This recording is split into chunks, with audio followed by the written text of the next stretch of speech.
Hello, and thank you for watching my video on multiple regression. So I will show you in this video how to do a multiple regression with Excel and how to check the usefulness of the model using an Ftest, and also how to check the usefulness of each predictor by doing separate individual t-tests. Imagine that we would like to explain the monthly returns on the interstock returns with the monthly returns on the Standard & Poor's 500 index and inflation rates. For this, I need a three-dimensional scatter plot. So with the black points, you see the observations. On this axis, I have the Intel stock returns. Here we have the Standard & Poor's 500 index returns, and here I have the inflation rates. And I would like to fit a plane that goes to this scatter plot, and kind of an optimal plane that goes to this scatter plot. To do this, I first need to write down the model that I would like to fit to the data. So here is the so-called multiple regression model. And actually, it's a multiple linear regression model in which we explain why the y variable, in our case, is the Intel stock returns, with some other x variables. Here we have, in our example, we have two x variables, Standard & Poor's 500 returns and inflation rates, right? So here in my model, these are the xi1 and xi2. And k in our situation is 2. Now, of course, the relationship is not perfect, meaning that the black points are not nicely aligned on this plane. There are deviations from the plane. In other words, if I write down my linear equation, I need to add an error term, and this is what I denoted here by epsilon I. And these epsilon i's are normally distributed. They are independent, and they have the same distribution, same normal distribution. And we assume, just like in a simple linear regression model, we assume that we have the same variance for all the epsilon i's. In other words, we have homoscedasticity. In total, we have how many parameters do we have? Parameters are the betas. So beta 0 is now the intercept. Beta 1 is the one that multiplies my first predictor. In our situation, it's the S&P 500 returns. And beta 2 is the one that multiplies the inflation rates. So these betas, beta 0, beta 1 until beta k, are unknown parameters, and we would like to estimate them. But we also have this sigma parameter. So in total, we have k plus 1, actually k plus 2 with sigma parameters. And how to estimate? The most important parameters are, of course, the beta parameters. And we would like to estimate them. Now, the good news is that we have an estimator, just like in a simple linear regression, we have a least squares estimator for this model. And just like in simple linear regression, we are minimizing the sum of the squared deviations from the plane in our example, right? So I take these deviations, the vertical deviations from my plane. These are the error terms, and I square them up, and I take the sum. And this is what I have written here, and I would like to push this distance down. And the betas that push this distance to the minimum are the so-called least squares estimators of the multiple regression model. Now, there is an explicit formula to this minimization problem, but we need complicated matrix algebra in order to write it down. I wrote them here, but it's really, if you feel comfortable with the matrix notation, that you will be able to understand. The important point is that we have an explicit formula for the betas.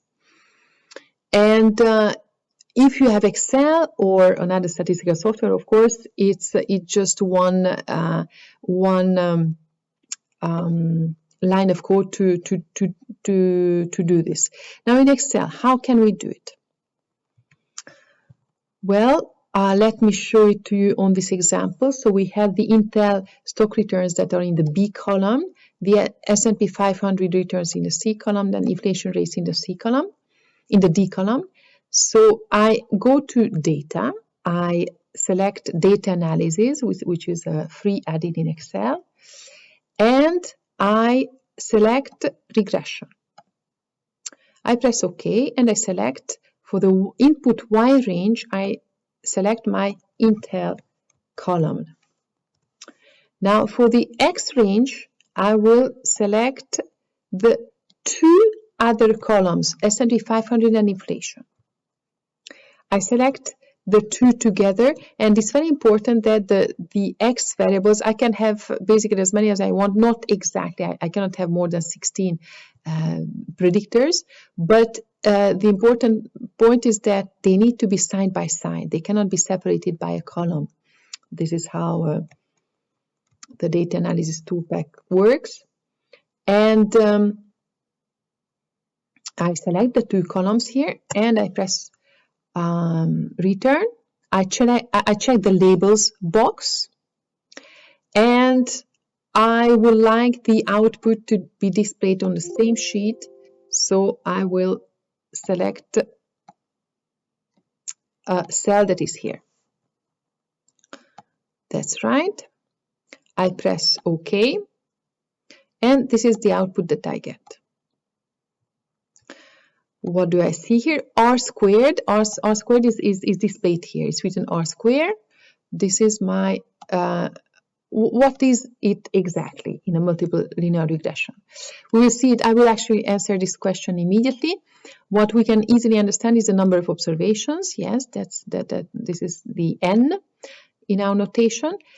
And then you go down. Let's skip the middle part of the table, which we'll be able to understand very soon. But let's go down here. Here, this is precisely my alpha. This is my, in a simple linear regression, this is what we denote by alpha, but here we denoted it by beta 0. It's a common notation in multiple regression. Then this is my beta 1 hat, and this is my beta 2 hat. And then next to it, I have some standard errors. These stats we'll be able to understand. We will understand it very soon, in a couple of minutes. Now, what is important is that the least square estimates are displayed here, where it's written coefficients, right? Fine. Now, how to what does this R square mean in a multiple regression? Now, here is the formula. We call it coefficient of multiple determination, and I denoted it with an uppercase R square. Now, in a simple regression, I like to use the lowercase r notation, because R square notation, because it's really the Pearson's correlation coefficient squared. But in a multiple regression, it does not make much sense, because what does it mean? We do not have just one predictor. We have, in our example, we have inflation and S&P 500. Now, which correlation should I consider? Which correlation with Intel? It doesn't make any sense anymore. So the multiple regression, the multiple coefficient of determination is actually uses the second formula, this one. In this equation, in this formula, we have the yi hats, the predicted values of y's. This still makes sense in a multiple regression. You can use the multiple regression equation. And here, this is just the sample mean of the y's, so that can be calculated as well. The observations, yi's, and again the y bar. So everything can be calculated easily. And this is precisely the definition in a multiple regression for the R square in a multiple regression, it's the second equation that is used, right? The SYY notation is our usual sample variance of the yi's, in which we do not divide by n-1. So it's the sum of the square deviations from the center. And so I like to use another notation of uppercase R just to distinguish it from a lowercase r square. It's not a square anymore. It's actually not a square of anything. It's simply this ratio of sample variances, right? The sample variance of the yi hats, the predicted values, and the sample variance of the yi's. Of course, there is no division by n-1, but even if you divide it, they cancel. The n-1 cancels out. So that's right. So that's the R squared in a multiple regression. Actually, there is another formula as well. We can show that this R squared in multiple regression can be written in this way. It's kind of a long proof, so I skip the proof, but it will be useful later on when we will define the adjusted R square. So let's say a few words about this multiple coefficient of multiple determination. It just like the coefficient of determination in simple regression, it ranges from 0 to 1, and the value close to 0 indicates that there is a little linear regression, little linear relationship between y and the predictors. And the value near 1 means that there is a strong relationship between y and the x variables. Now, R square cannot go down when you add an extra predictor. And it will generally increase when you add new predictors. And actually, it can almost always be made very close to 1 by using a model in which k, the number of predictors, is very close to n.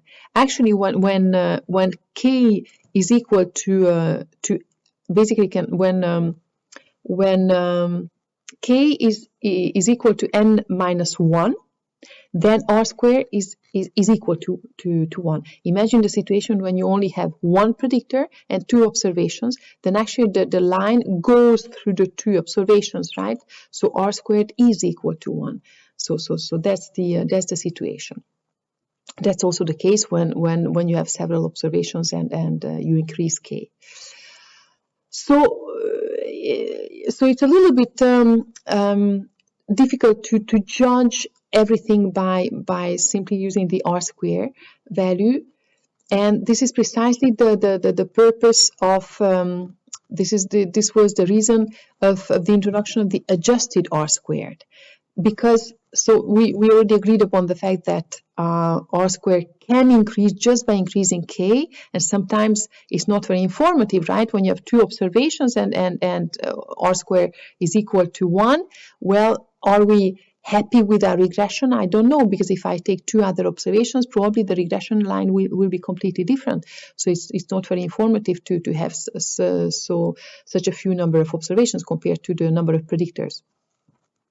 So the reason of this adjusted R square is to penalize each additional predictor. How can we penalize it? It's actually a recipe. So if you take my previous R square, this R square definition, let's try to let me take a snapshot of this. So that's the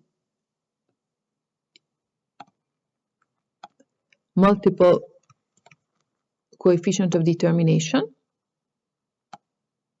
right? And the adjusted R squared is almost this, but you have an additional constant that multiplies the ratio of variances, right? Sample variances. And this part, if you think of it, since k is greater than 1, this thing is greater than 1, this ratio, right? So this thing will be greater than this ratio of variances. And as a result, this is less than 1 minus sum of yi minus yi hat squared divided by syy. But this is precisely my R squared definition, right? R squared. So I conclude that the adjusted R squared is less than R squared. And the greater k, right, the larger the k, the bigger the difference between the adjusted R squared and R squared, right? So that's why well, it's just a recipe to not. It was introduced to penalize each additional predictor that enters our regression equation. And yes, and we already showed that it's always smaller than R squared.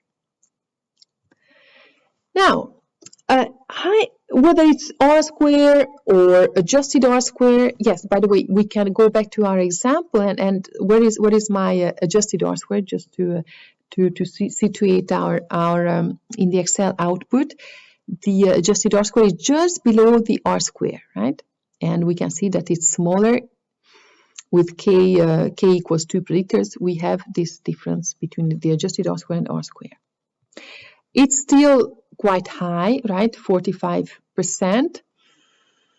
Now, there is a problem with this adjusted R square. Okay, it's a recipe, but it's still not. It's not like a rigorous test that tells me whether my proportion of variation that I can explain with the predictors is a significant one.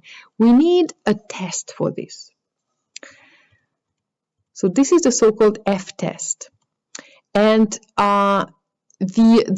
in order to say something whether R square is now high or not, I need a so-called Ftest, which tells me basically it gives me like a bound starting which I will say, okay, now I can really say that that my R square is that my model is a useful one. We call this test, there are several names, but one of the names is a global utility Ftest. We are testing the global utility of multiple regression. And it's also basically a test whether the proportion of variation that is given by R square is a significant one or not. How does it work? The null hypothesis tells us that none of the predictors is a useful one, meaning that all the betas that are associated with predictors with X variables are simultaneously equal to 0. And I only take the betas that really multiply an X predictor, right? So if I go back to my multiple regression model, here it is. Beta 0 is just the intercept. So I only take the betas that multiply x's. So beta 1 through beta k, right? So the null says that all of them are simultaneously equal to 0. And the alternative says that no, there is at least one beta I that is different from 0. And the Ftest works the following way. Let's try to digest this formula. We have a ratio. In the numerator, let's focus on the numerator. I have the R squared, the multiple R square, multiple coefficient of determination, divided by k, number of predictors, and this whole thing is divided by what? By 1 minus R square, which is divided by n, the number of observations, minus k, the number of predictors, minus 1. And it has an F distribution. This is a new distribution. We haven't seen it before. It has two parameters. the F distribution has two parameters. The student T has one parameter, right? It's called degree of freedom. The F distribution has 2 degrees of freedom. We also call them degrees of freedom. So how does already the F distribution work?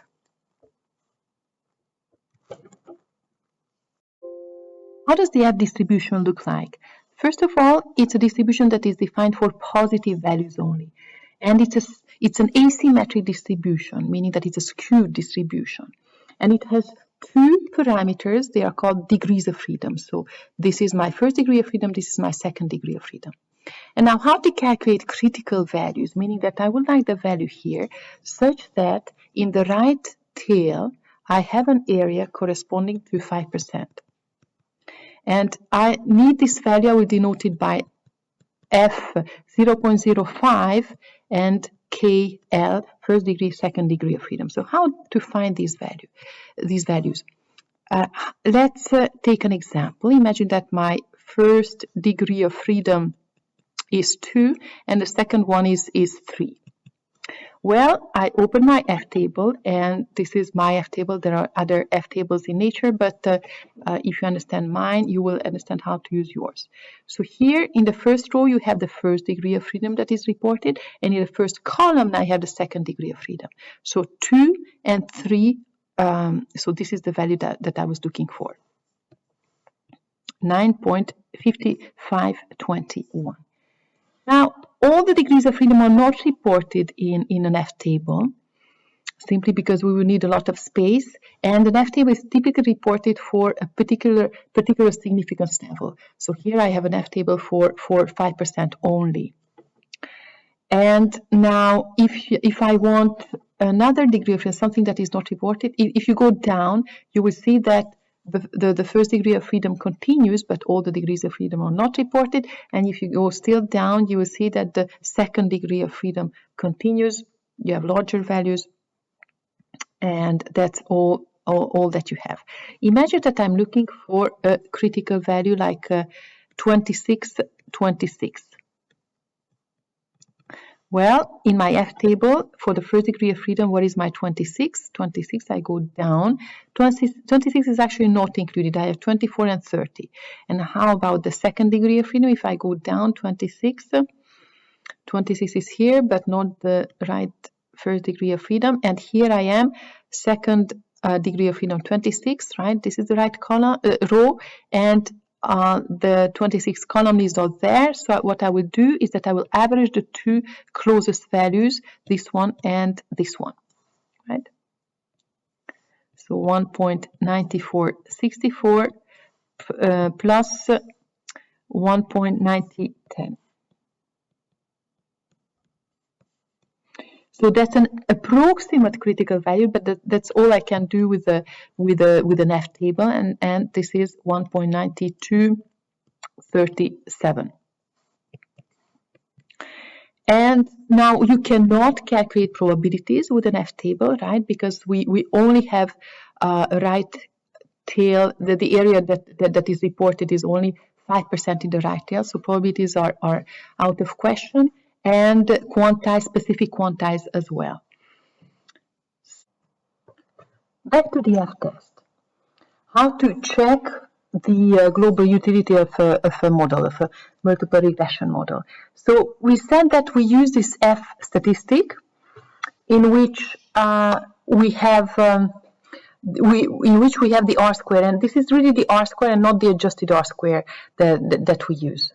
Now, despite the null hypothesis that we have here, the test is actually a one-sided test. Why is it the case? Because imagine that we have that the null hypothesis is satisfied. This means that none of the predictors is a useful one. This leads to an R-square that is small, close to 0, right? And this leads to an F statistic that is close to 0, right? Since the numerator is close to 0. So something that is consistent with the null hypothesis is in the lower tail of the test, right? So if I try to report this, then actually for this Ftest, something that is in the left tail, meaning that something close to 0 is consistent with the null hypothesis, right? Consistent with H0, which says that none of the predictors is a useful one. And this leads to an R-square that is close to 0. And hence, of course, F is close to 0 as well, right? Now, imagine that we have something. One of the predictors is a useful one. Then R square is actually close. Well, it's not close to 0, right? Something close to 1. But when it's close to 1, then the denominator is something very large, right? When this is close to 1, well, division by something very small will boost this ratio, right? So it will be large. So something that is in the right tail is actually consistent with the alternative.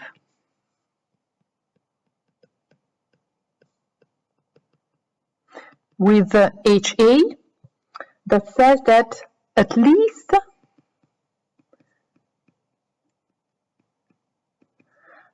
one beta J is different from 0, is a useful one, right? Why? As large R square leads to large F values, right? So in other words, this is a one-sided test. It's actually an upper tail test, right? Because the alternative is in the right tail only. Right? So take care. Despite the null hypothesis and the alternative, which says that beta J is different from 0, the Ftest is a one-sided test. And actually, it's an upper-tailed test. Now, how to test this hypothesis? The decision rule will be the following.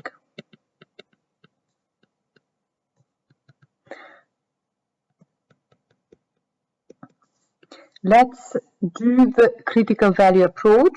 I will do it with both critical values and p-values. So here on the left, I report the critical value approach. And on the right, the p-value approach.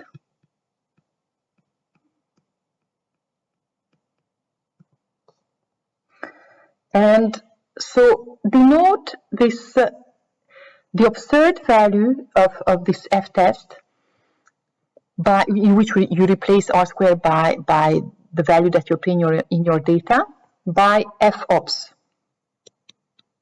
Denote Fops, the observed value of F. Then, if I draw my distribution,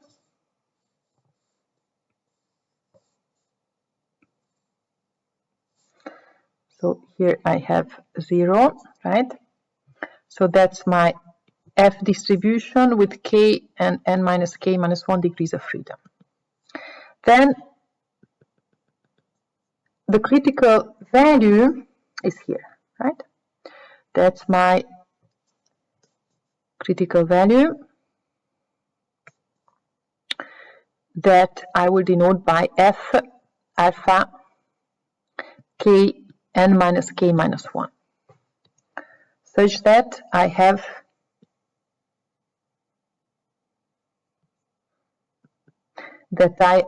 alpha here. And since we are in multiple regression, let's put a little star over the alpha. Just to this is my notation for the significance level, which is most of the time just 5%, right?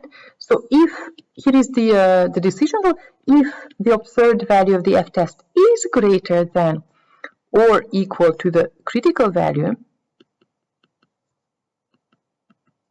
then reject the null hypothesis.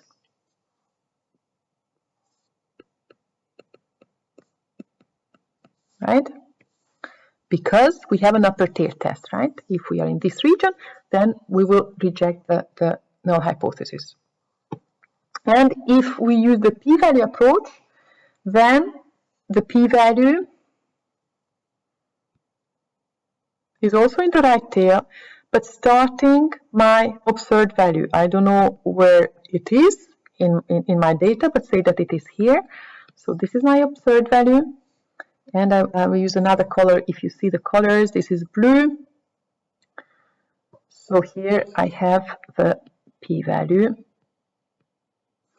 And the decision rule is just, as usual, if the p-value is less than or equal to my significance level, then reject the null hypothesis. So if you have the p-value, it's always simpler to go with the p-value approach, right? So let's take an example. So in our regression exercise, in which we regressed the Intel returns on the S&P 500 returns and inflation, the Ftest is actually reported in the middle part of the Excel output, in which is written ANOVA. And the Ftest, the observed value, FOPS, is actually here, this number 50.07. So here is the example.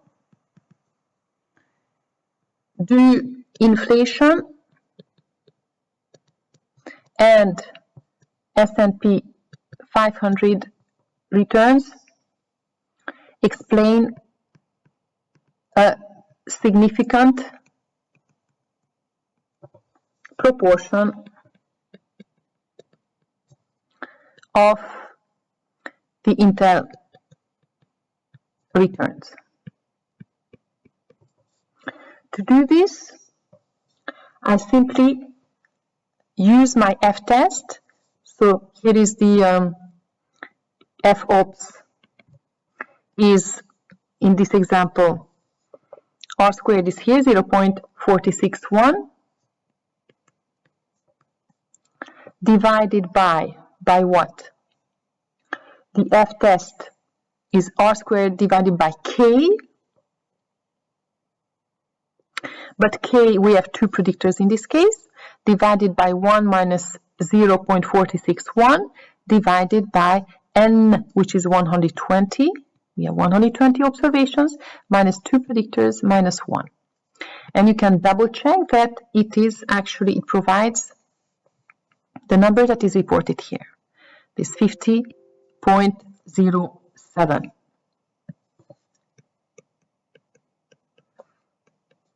And now, if you want to use the critical value approach, then we compare it to the critical value. For the critical value, I use the F table. In the F table, I'm looking for what?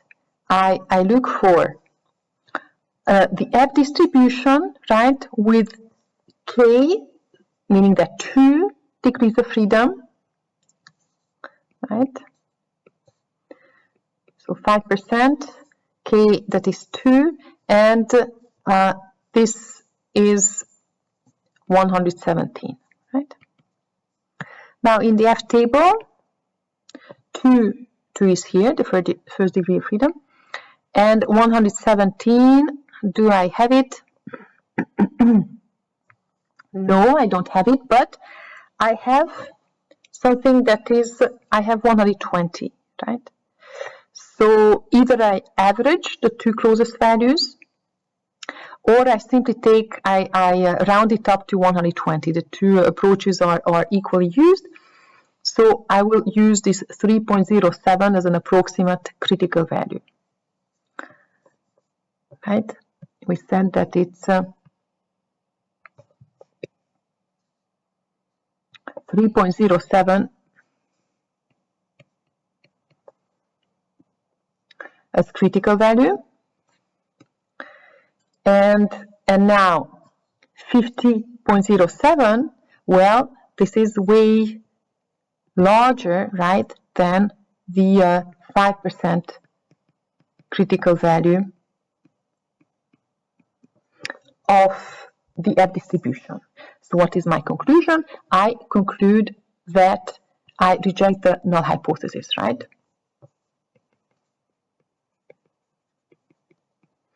And when I reject the null hypothesis was that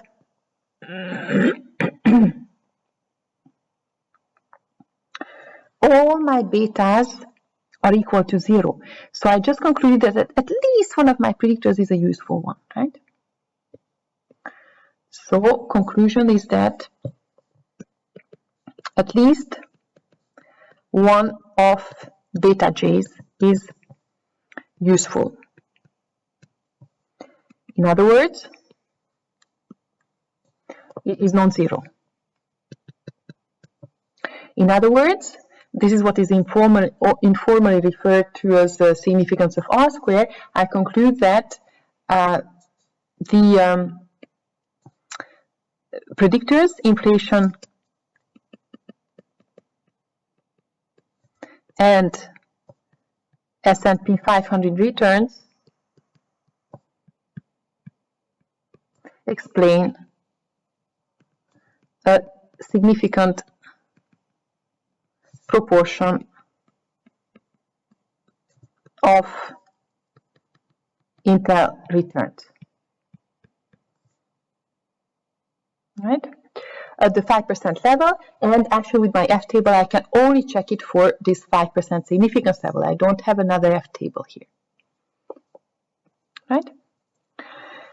Now, this has happened, the F-test has happened. We can actually go with the p-value approach. If you have the regression output, you see the p-value that is associated with it, and indeed we conclude the same thing. The p-value is much smaller than 5%, right? So we conclude again that we have a significant proportion explained with inflation and S&P 500 returns.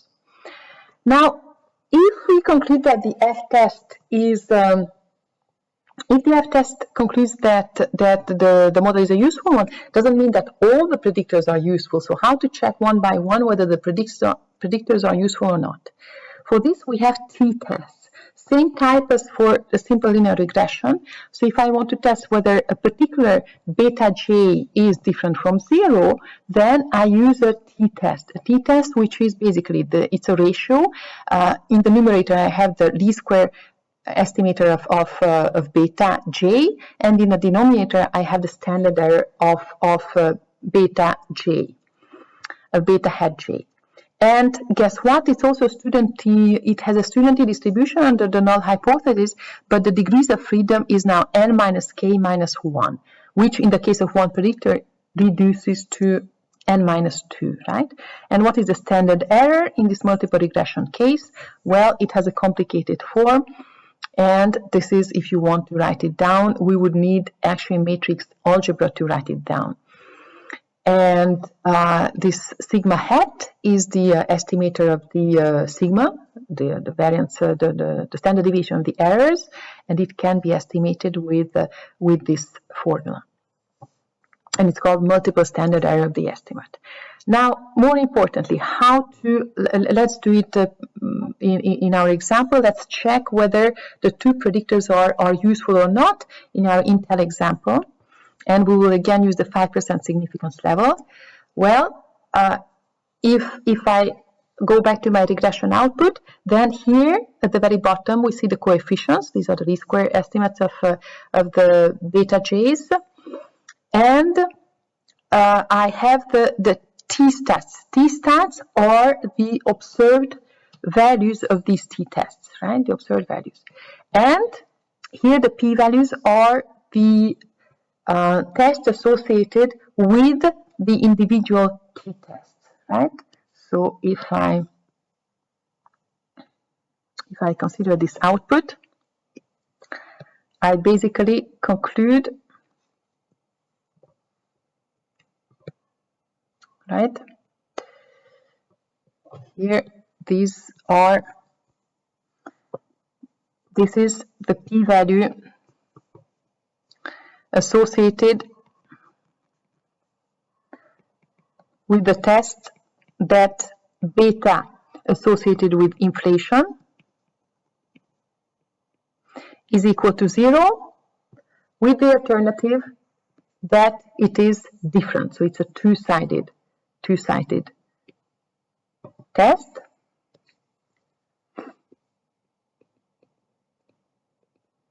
And this is the p-value associated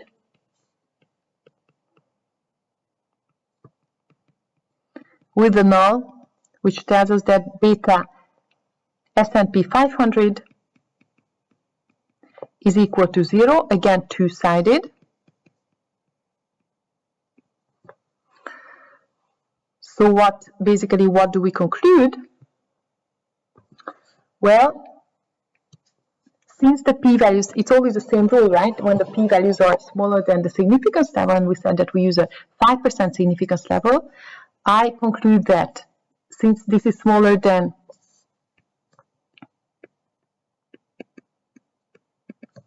since the p-value is smaller than 5%, actually much smaller than 5%, this is a significant parameter.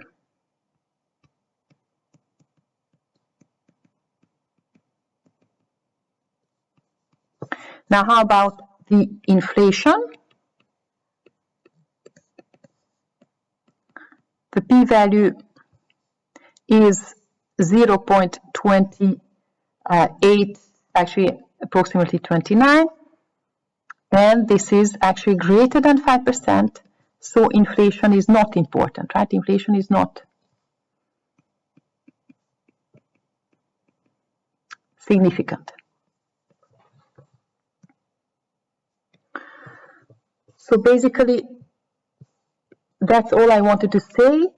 Now, if you want to, if you want to eliminate one of the predictors, well, then it's inflation that you should eliminate, because it's not a useful one according to the p-value, right?